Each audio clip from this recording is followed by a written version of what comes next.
¿por qué el Hijo de Dios se llamó Jesús?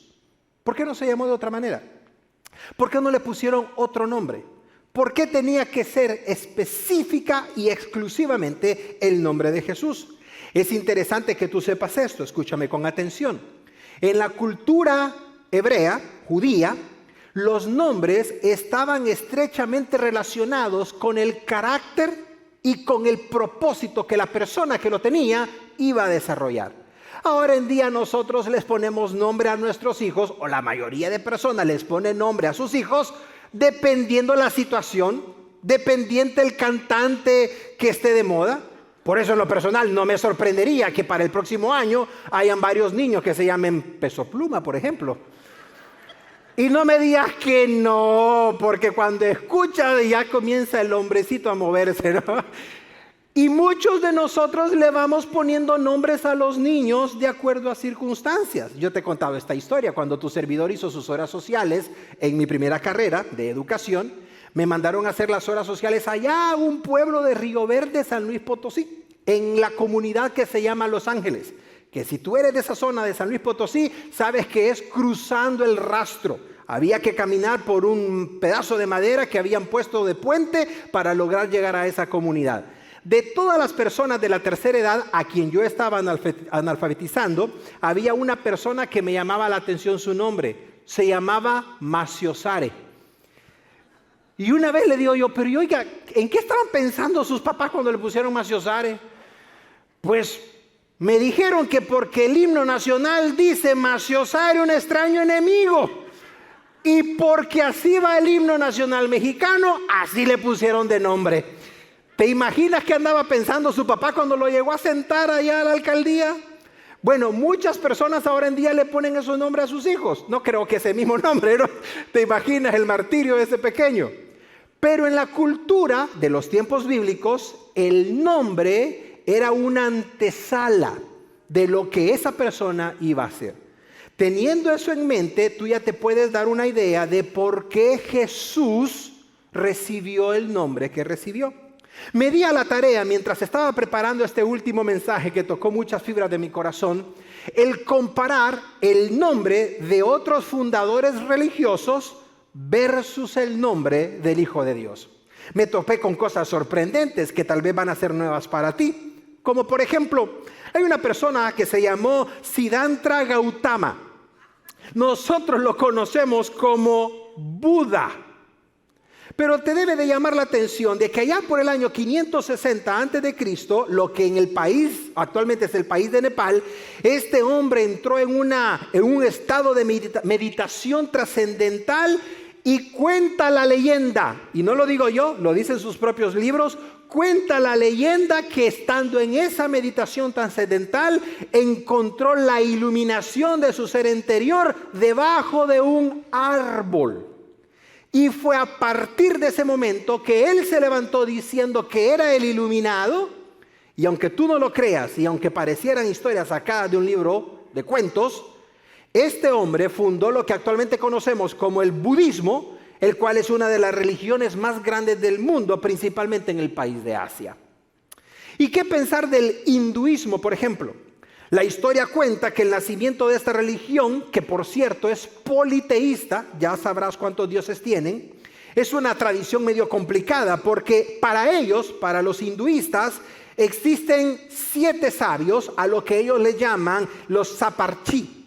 Y estos 7 sabios o saparchi son los que habrían establecido su sistema religioso que no está determinado, pero que todo nació en la mente de lo que ellos dicen que es el ser supremo llamado Brahma. Y para que tengas una idea, Brahma para los hinduistas es la autoridad máxima, porque para ellos existen más de 200 millones de dioses. ¿Tienes una idea? 200 millones de dioses. Y es interesante cómo ellos desarrollan toda esta cultura religiosa del hinduismo.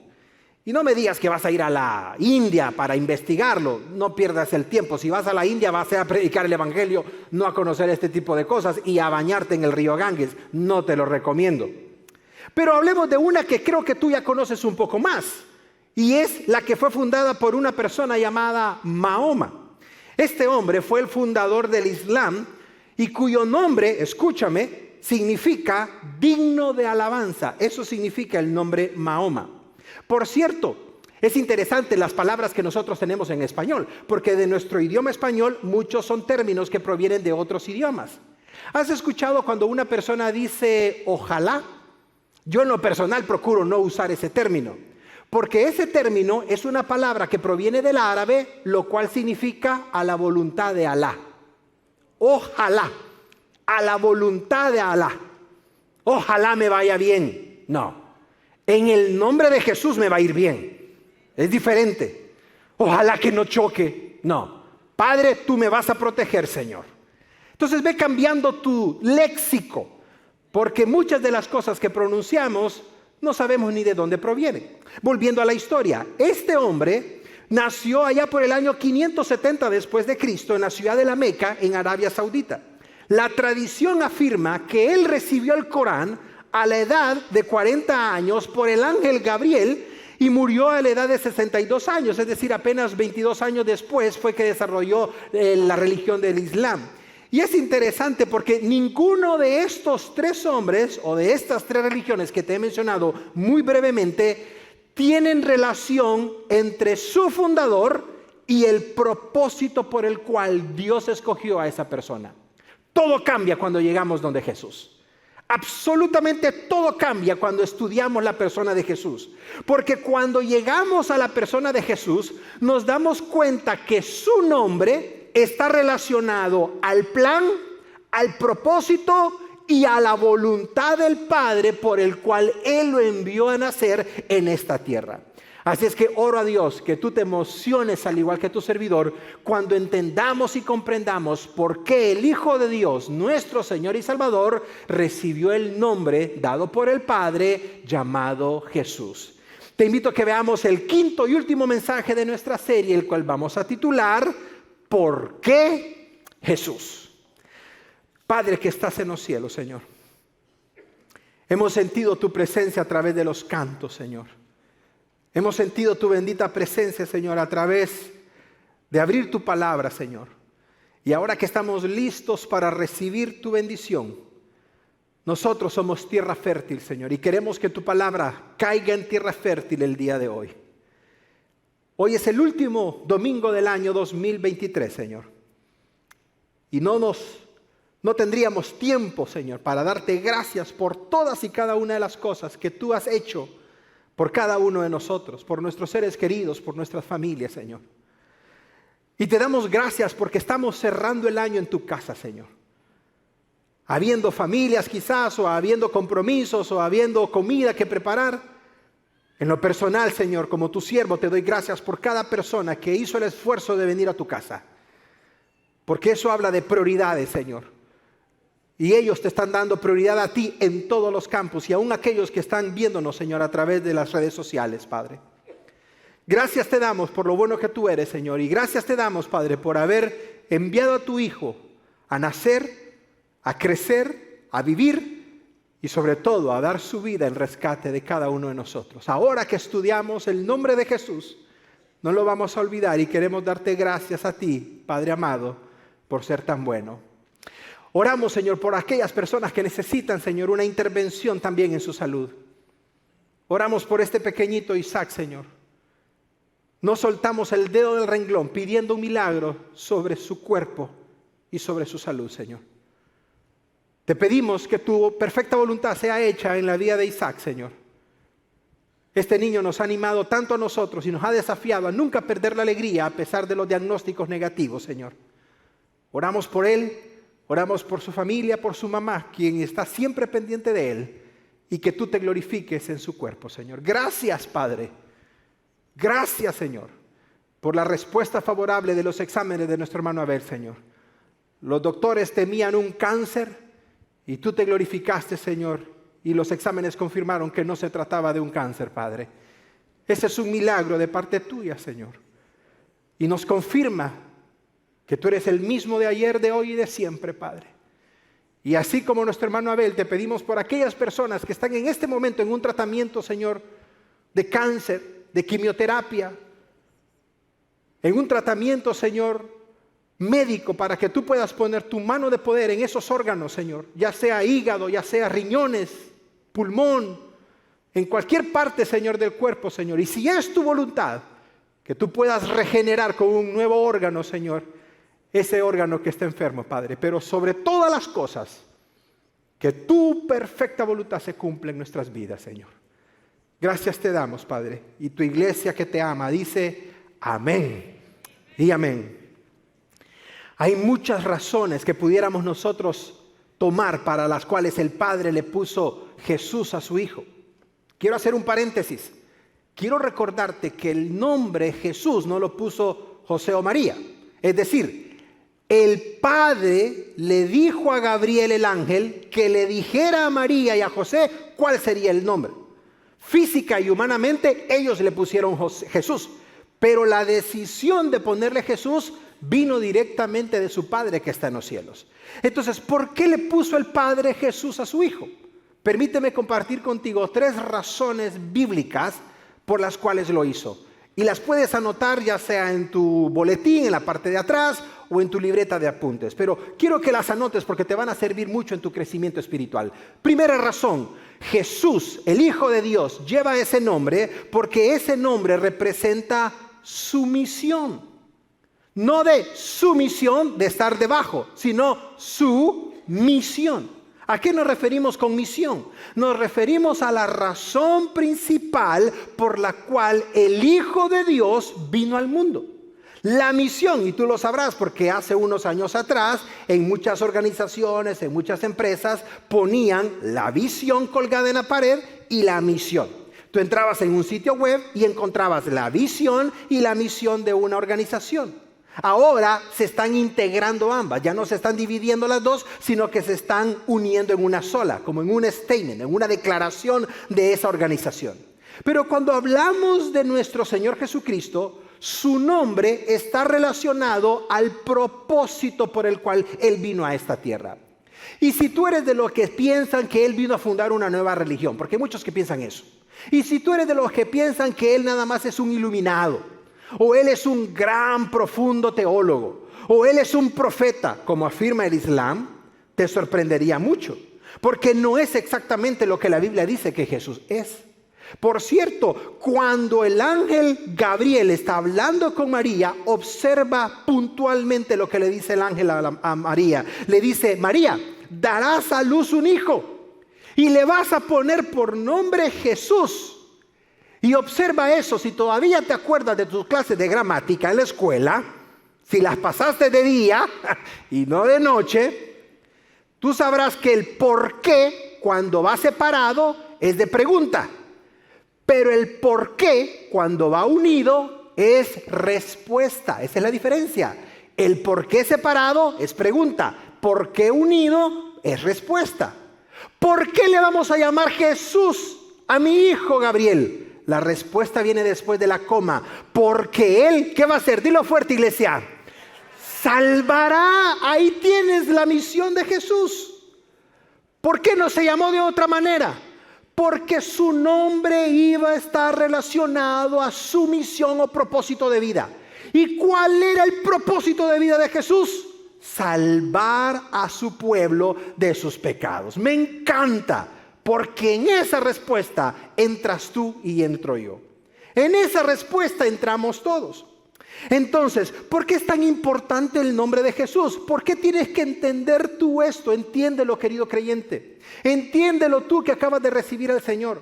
Entiéndelo tú que estás comenzando a dar tus primeros pasos en la fe. Para que cuando te pregunte a alguien, ¿y por qué Jesús? Pues mire, el pastor de la iglesia donde estoy yendo dice que porque es Jesús. No, aprende a tener elementos para conversar, no para discutir, sino para que puedas compartir el mensaje del Evangelio. Jesús se llama Jesús porque su nombre está relacionado a su misión. Encontré algo que me llamó mucho la atención y espero que le tomes foto o lo apuntes, lo que te resulte mejor. Pero en un artículo publicado por el Instituto Tecnológico de Massachusetts, a mí me llamó la atención porque tú sabes que el MIT se enfoca más en las carreras técnicas, científicas y todo esto. Y me pareció que esta institución muy famosa alrededor del mundo, es un centro de estudios en Massachusetts, el MIT, dedicara un editorial exclusivamente hablando del nombre de Jesús. Interesante. Ellos dijeron algo que me llamó mucho la atención y se nota que hicieron varias consultas al respecto. Ellos comparan dos nombres que son muy similares, pero te vas a llevar una sorpresa.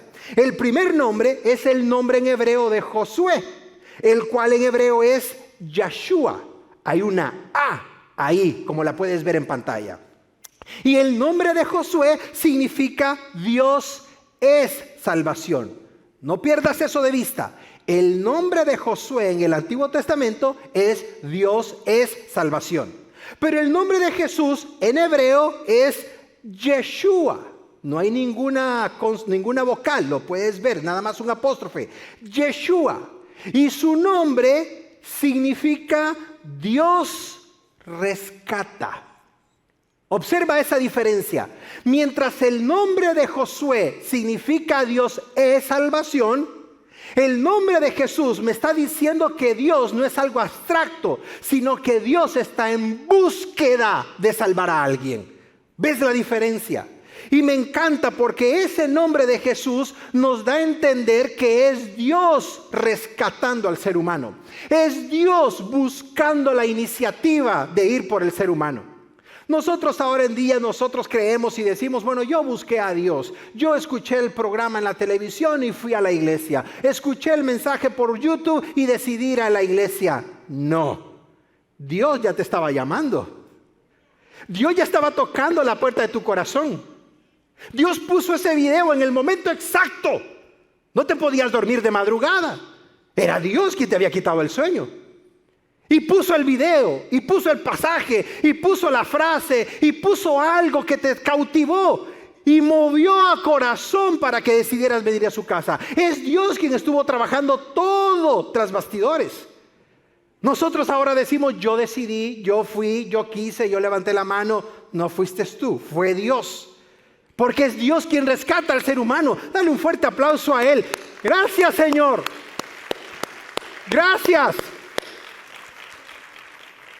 Mientras el nombre de Josué da la idea de un término pasivo, Dios es, el nombre de Jesús da la idea de una acción activa. Dios rescata. Ah, Pastor Eric, pero ¿y eso es bíblico? ¿Es bíblico eso? Totalmente. Y te lo voy a comprobar. Jesús mismo dijo en Lucas 19:10, porque el Hijo del Hombre vino ¿a qué? ¿A qué vino el Hijo del Hombre? A buscar. Vino a salvar lo que se había perdido. Obsérvalo. ¿Quién está tomando la primera acción? El Hijo del Hombre, Jesús. ¿Quién está yendo en búsqueda de las personas perdidas? El Hijo del Hombre. ¿Quién está yendo a buscar los matrimonios truncados? El Hijo del Hombre. ¿Quién está buscando a esa persona en drogadicción, en adicciones, en pecados ocultos, en depravaciones? El Hijo del Hombre. Y me encanta Jesús, porque no tuvo asco de ti ni de mí. Porque quiero decirte algo. Físicamente nos podemos ver muy bien y oler muy bien. Pero espiritualmente estábamos muertos y podridos en delitos y pecados, dice la palabra de Dios. Espiritualmente éramos una llaga podrida, dice el libro de Isaías. Así que no me vengas a decir que te vistes de Gucci, de Prada, porque espiritualmente no lo eras. Pero ¿sabes qué? Aún en esa condición deplorable, aún en esa condición humillante, el Señor fue donde ti y donde Dios estaba y nos tomó en sus brazos y nos limpió y nos perdonó y nos quitó los trapos andrajosos y podridos que teníamos y nos puso, dice Pablo, sus vestiduras de justicia. Y cuando ya estábamos limpios y cuando estábamos ya en perfecto estado, le dijo al Padre, aquí tienes a Eric Saldaña, perdonado, restaurado, limpiado, justificado, y ahora te lo presento como tu hijo. Eso es lo que el Señor ha hecho. Gloria a Dios. Te pido algo, no cambies las vestiduras blancas que Dios te dio. No cambies los deleites espirituales por comida de cerdos. No vale la pena. Y que no se cumpla el proverbio en donde el perro vuelve a su vómito, dice la palabra de Dios. Te recuerdo algo para finalizar este primer punto. Escúchame con atención. Si Dios el Padre hubiese sabido que nuestra necesidad era de tener información, pues nos hubiese mandado a un educador. Si el Padre hubiese sabido que nuestra necesidad era de ciencia, nos hubiese mandado a un científico. Si el Padre hubiese sabido que nuestra necesidad era de dinero, nos hubiera mandado a un financista o a un economista. Es más, si el Padre hubiese sabido que nuestra necesidad era de ser entretenidos, nos hubiese mandado a un bufón o a un comediante. Pero no, amada iglesia, el Padre en su perfecta sabiduría sabía que lo que necesitábamos era ser perdonados. Lo que necesitábamos era ser rescatados, y por eso nos mandó a un Salvador, que es Cristo el Señor. Dale un fuerte aplauso a Él. Gracias, Señor. Gloria a Dios. La próxima vez que escuches el nombre de Jesús, recuerda que está ligado a su misión, pero está ligado a un segundo aspecto. ¿Sabes cuál es? A su deidad. Me encanta esto. Me encanta. ¿Por qué razón? Porque Jesús nunca dejó de ser Dios. Nació como un bebé, creció como un joven, como un adolescente, como un adulto, pero nunca perdió su deidad. De tal manera que en la persona de Jesús vemos su perfecta deidad y su perfecta humanidad combinadas en una sola naturaleza, que fue su cuerpo terrenal. Y observa esto, porque si tú me dices, pastor, pero ¿realmente Jesús cumplió eso? Ok, te lo presento desde esta perspectiva. Antes del nacimiento de Jesús, específicamente 700 años antes, se dio una profecía que nunca nadie iba a poder cumplir. Y esa profecía se dio en el libro de Isaías, capítulo 7, versículo 14. La profecía decía lo siguiente: por tanto, el Señor mismo les va a dar una señal. He aquí, la Virgen concebirá y dará a luz un hijo, y llamará su nombre, ¿cómo? Iglesia, dilo fuerte: Emmanuel. A ver, pastor, no conecto. ¿Qué tiene que ver Emmanuel con la deidad de Jesús? ¿En qué se relaciona esa profecía de 700 años atrás con el nacimiento de Jesús? Me encanta que lo preguntes, porque si te gusta anotar los contextos en tu Biblia, a la par en esa franja blanca que tienes en tu Biblia, en la cita de Isaías, quiero que anotes Mateo 1:23 para que descubras por ti mismo lo que significa Emmanuel. Cuando 700 años después se está dando esta conversación entre María y todos los acontecimientos del nacimiento del Señor, Mateo dice que Emmanuel traducido significa, dilo fuerte, iglesia, dilo más fuerte, Dios con nosotros. Eso significa Emmanuel. Y observa esto en tu Biblia: la palabra Dios no aparece con D minúscula. Nunca escribas el nombre del Señor con D minúscula, jamás, porque el nombre de mi Dios va con D mayúscula. El único que va con D mayúscula es del Señor. Dale un fuerte aplauso a Él. El único. Mateo está relacionando el cumplimiento de la profecía de Isaías con el nacimiento del Señor. Y Mateo dice, aquí se está cumpliendo la profecía, Dios con nosotros. Es decir, quiero que entiendas, no es un iluminado, no es un gran profeta, no es un gran vocero de una nueva religión, no es una persona destacada, humanista, filósofo, pensador, altruista, no. Mi Señor Jesucristo es Dios. Caminó sobre las aguas, detuvo la tormenta, a los demonios los hacía huir. Es más, tú sabes esto, quiero que entiendas esto, por favor. Tú sabes que no hay ningún demonio que sea ateo. Da risa, ¿verdad? Hasta el día de ahora yo no encuentro en la Biblia ningún demonio que sea ateo. Porque mi Biblia dice que los demonios huían de la presencia del Señor. Mi Biblia dice que los demonios le decían al Señor: Hijo de David, ¿qué tienes conmigo? No me mandes al abismo. Le pedían autorización al Señor. Por lo tanto, el hombre, el ser humano, por su múltiple conocimiento, por su título de la universidad tal, por su vasta IQ y todo lo que tú quieras, no, Dios no puede existir. El Big Bang es el origen del universo. ¿Ah? Cuando la Biblia dice, en el principio creó Dios los cielos y la tierra estaba desordenada y vacía, y dijo Dios, sea la luz. Y en ese momento sucedió la luz. Y cuando leemos el libro de Hebreos, encontramos que Cristo era la palabra hablada del Padre, de tal manera de que Cristo era como un conducto de lo que el Padre hablaba. Cristo era el medio por el cual se cumplían las cosas que el Padre decía.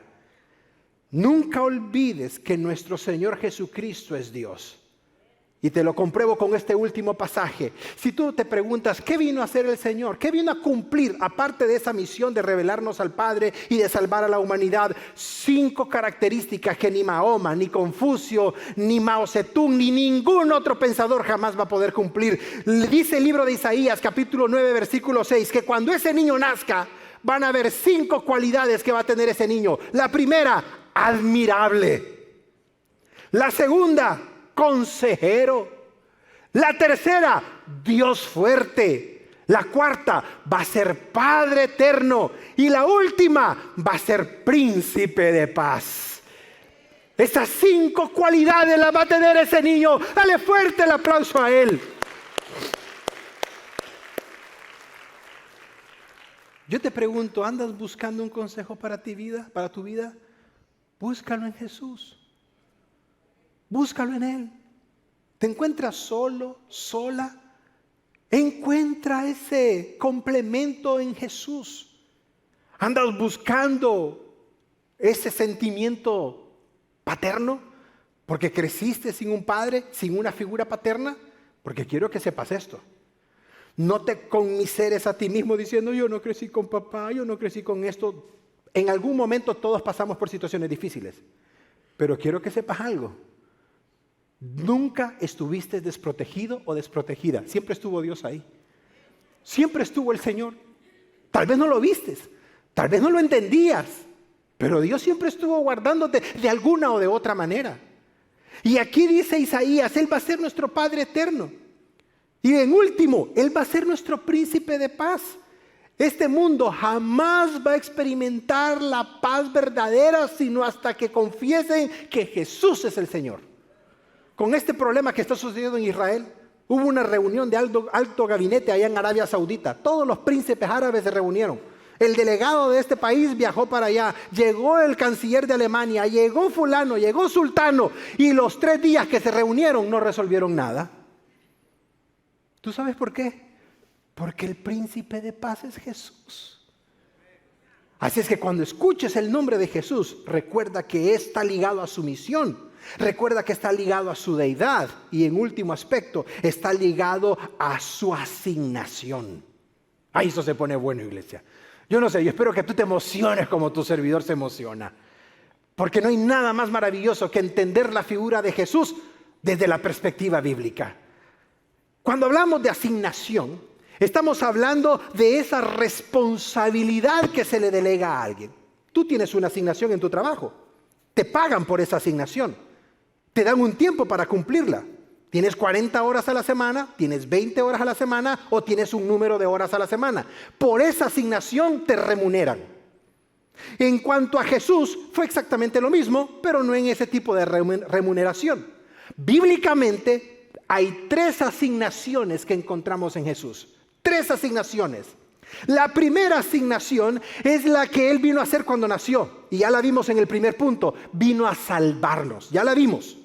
La segunda asignación es la que Él hizo cuando subió al cielo después de resucitado. Y esta asignación la encontramos en Romanos 8:34. Dice el apóstol San Pablo, ¿quién va a condenarnos si Cristo fue el que murió? Cristo es el que resucitó. Y el que además está a la diestra del Padre. Y el que hace que, iglesia, dilo fuerte, intercede por nosotros. ¿Qué está haciendo Jesús en este momento a la diestra del Padre? Intercediendo. Ahora, yo no sé si lo sepas, pero hay unos cristianos por los que intercede más. Padre, mira a este muchacho, yo sé que lo está volviendo a hacer, pero por favor, Padre, perdónalo. Bueno, ya para la tercera, mándale una disciplina, Señor, porque no entiende de otra manera. Vamos a disciplinarlo, porque no entiende de otra manera. Y algún día voy a tener la oportunidad de compartir esto que hace unos días el Señor lo puso en mi corazón. Lo estaba leyendo en mi Biblia. Cuando el apóstol Pablo le dice a la iglesia de Corintios, muchos de ustedes están viviendo una vida de pecado. Por eso Dios los ha disciplinado y algunos duermen. ¿Tú sabes lo que significa eso que Pablo está diciendo? Que Dios puede, en su perfecta voluntad, llamar a su presencia a un hijo que está siendo desobediente. ¿Y de qué manera? Llevándoselo al cielo. Así es que, no lo quiero decir, pero cuida tus pasos este próximo año. Cuida, porque el primer domingo del 2024 es el domingo de pactos. Y si para el tercer domingo ya estás rompiendo tus pactos, entonces significa que necesitas hacer un compromiso serio con el Señor y mantenerse en eso. Pero espera el domingo de pactos, va a ser de mucha bendición. Primera faceta de Jesús, Salvador. Segunda faceta de Jesús, intercesor. Pero no te quiero hablar ni de la primera ni de la segunda. En este último punto te quiero hablar de la tercera faceta de Jesús, de la que muy poco se predica ahora en día. ¿Y tú sabes cuál es esa faceta? Juez. El Señor es juez. Es decir, ahora que Jesús nació, ahora que Jesús murió, ahora que Jesús está en el cielo, la Biblia dice, va a volver por segunda vez. Pero esa segunda vez que vuelva, ya no va a volver con esa ropa humilde, ni tampoco a nacer en un pesebre, ni tampoco en una faceta de humanidad, ni tampoco a estar expuesto a como los evangelios lo presentan. No. El libro de Apocalipsis nos dice que el Señor va a venir en un caballo blanco, con poder y con gloria, una corona de oro. Va a venir con un rótulo de su hombro a su muslo que dice Rey de Reyes, Señor de Señores. Detrás de él un ejército celestial incontable. Todos los ángeles del cielo van a venir detrás de él. ¿Y tú sabes a qué va a venir? Escúchame por favor. A juzgar la tierra.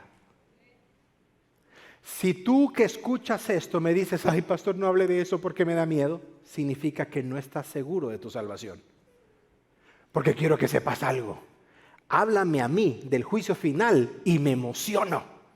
¿Tú sabes por qué me emociono? En primer lugar, porque no voy a estar. Porque no voy a estar.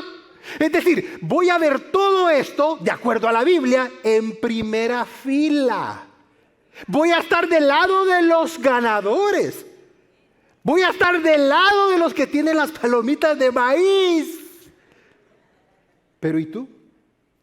Si tú tienes temor, si tú dices, no quiero leer el libro de Apocalipsis porque me da miedo, significa que no estás seguro de tu salvación.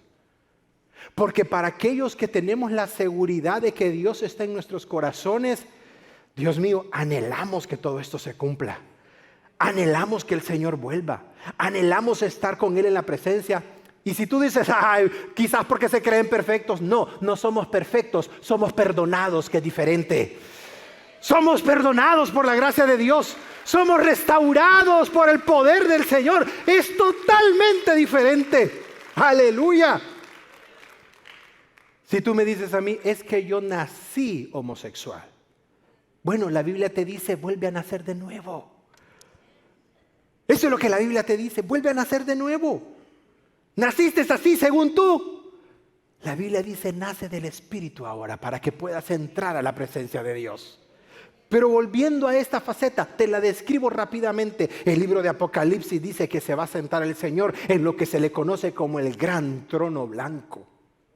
Y en este juicio la Biblia dice que el Señor, el Padre, le va a dar a su Hijo la autoridad de juzgar al mundo. Y no lo digo yo. En el libro de Hechos, cuando se está predicando el Evangelio, capítulo 10, versículo 42, dicen los discípulos, y nos mandó que predicásemos, que le dijéramos a todas las ciudades de San Diego, Tijuana, Tecate, Mexicali y Rosarito, que Él es el que Dios ha puesto como ¿qué? Mira fuerte, juez. Y no se te ocurra llegar con mordidas ese día, porque un rayo te va a partir. ¿Tú crees que vas a hacer lo que haces ahí en Tijuana? Por mencionar un lugar, no te sientas ofendido, pues. No, ahí no hay conectes, ahí no hay mordidas, ahí no hay palancas, ahí no hay señor presidente, señor municipal, ahí no hay nada. Hay un canto muy lindo que cantaba un siervo del Señor que ya está en la presencia de Dios, por cierto, Manuel Román. El canto se titula Cuando llegues a la puerta grande. Ahí lo buscas después en YouTube. Cuando llegues a la puerta grande, no habrá oportunidad de hablar, no habrá oportunidad de decir que fuiste bueno, que fuiste santo, que fuiste esto, que hiciste lo otro, porque los libros se van a abrir, dice el libro de Apocalipsis. Imagínate conmigo el escenario por un momento. Jesús está sentado en el trono blanco. El Padre le ha dado la asignación de juzgar al mundo. Y como Él es justo, no va a juzgar a las personas en base a lo que Él crea, aunque Él ya lo sabe todo, sino que Él se va a apoyar en los registros.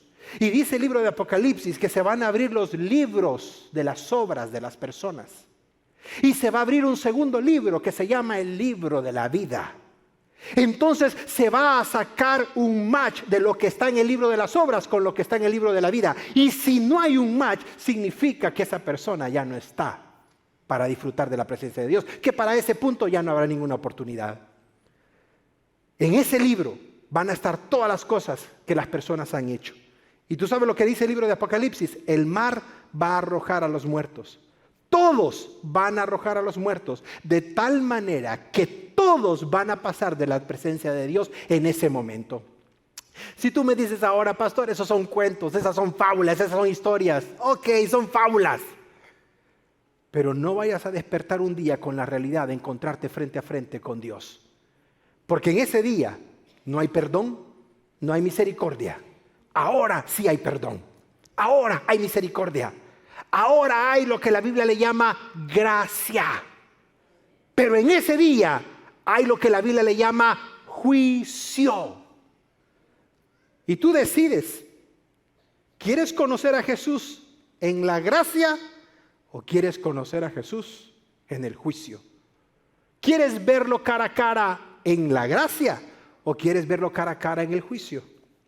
Es interesante porque Jesús, en su última faceta de juez, es cuando va a cumplir todo lo que el libro de Apocalipsis nos enseña.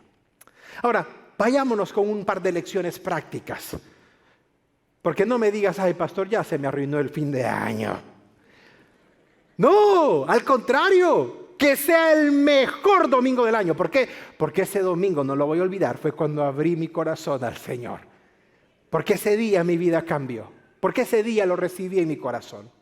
Pero permíteme darte 3 lecciones prácticas para que te lleves a casa y compartas esta noche, si es posible, con tus familiares y amigos. Primera lección que aprendemos del nombre de Jesús y de su persona. Número 1, los planes de Dios siempre se van a cumplir. El nacimiento de Jesús es una confirmación que los planes de Dios se cumplen. Jamás se van a dejar de cumplir. Nunca. Hasta el día de ahora no hay ningún plan de Dios que no se haya cumplido al pie de la letra. Y como lo hemos aprendido, no es en nuestro tiempo, es en su perfecto tiempo. Gálatas capítulo 4, versículo 4, Pablo dice, cuando se cumplió el tiempo.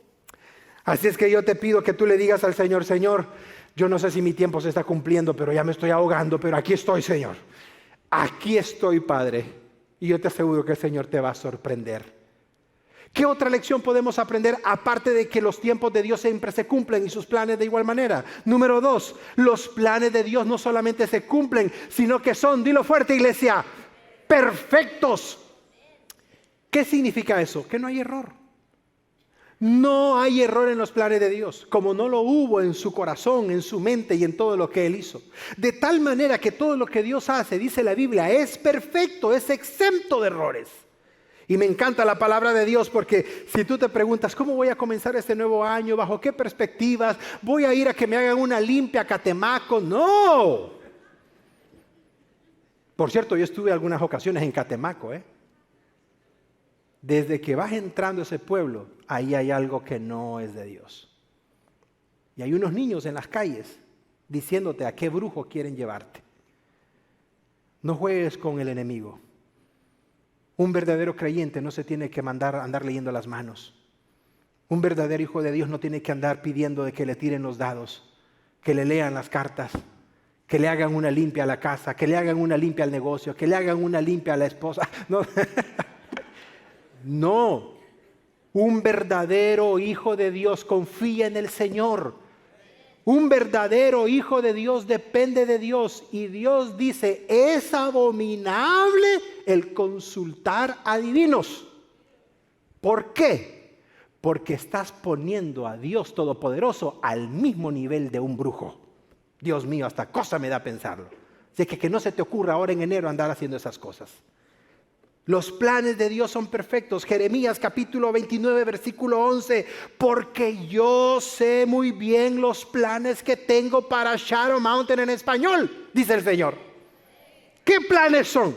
Son planes de bienestar. Son planes que no son de calamidad. Son planes de darle futuro y darle esperanza a quien confía en mí. Dale un fuerte aplauso al Señor.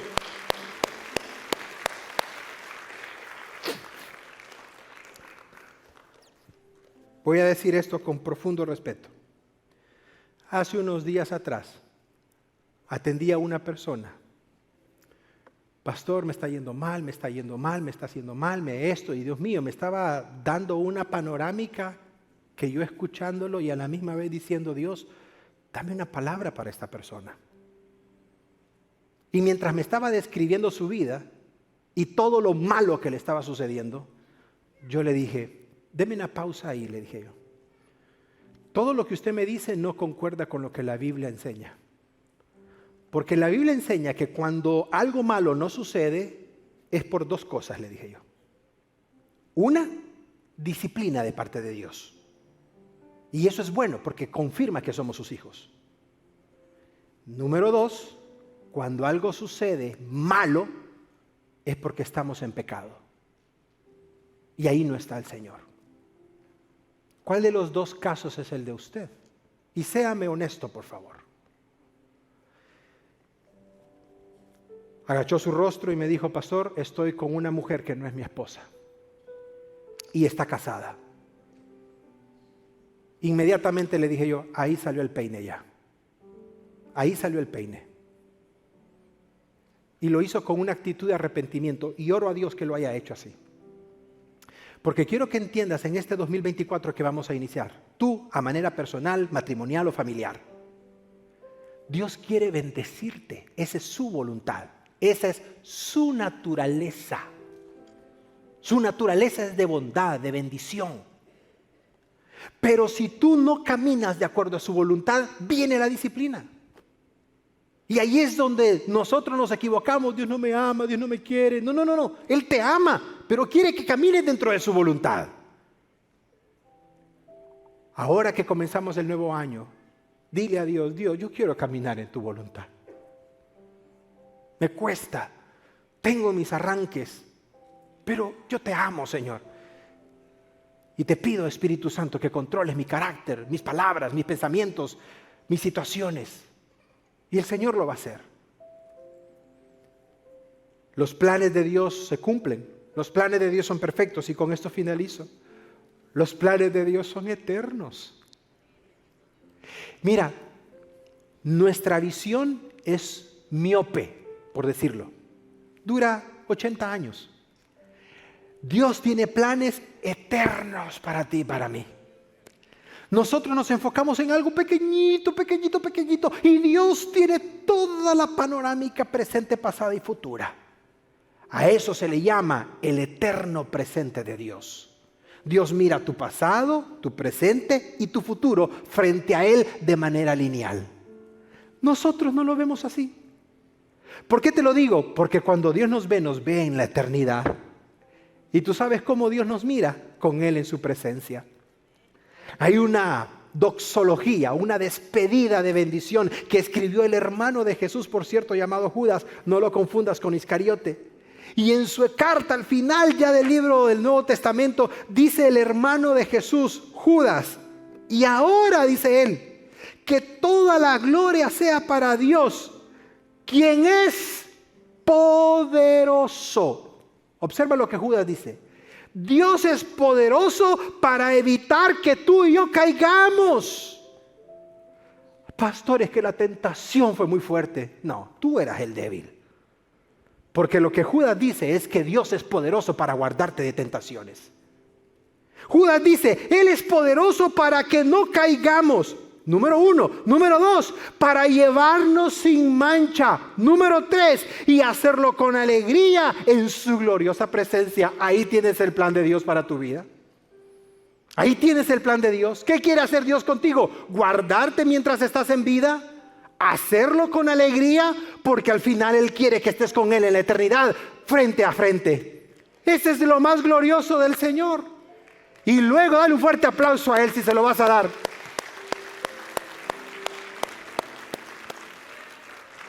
Y luego el mismo Judas reflexiona de lo que el Espíritu le acaba de revelar y él termina diciendo que toda la gloria sea para Él, quien es el único Dios. No me compares a Jesús con otros dioses.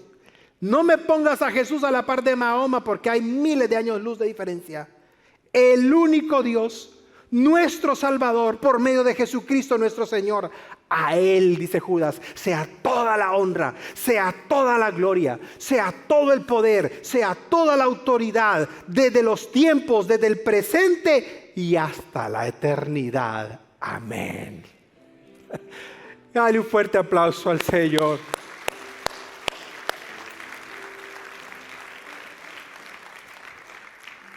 Amada iglesia, Jesús no vino a fundar una nueva religión. Jesús no vino a fundar ningún movimiento religioso, espiritual, filosófico, existencial, nada de esas cosas. Jesús vino a revelarnos al Padre y a revelarnos a un Padre que está con los brazos abiertos, dispuesto a perdonarte, a restaurarte y a salvarte.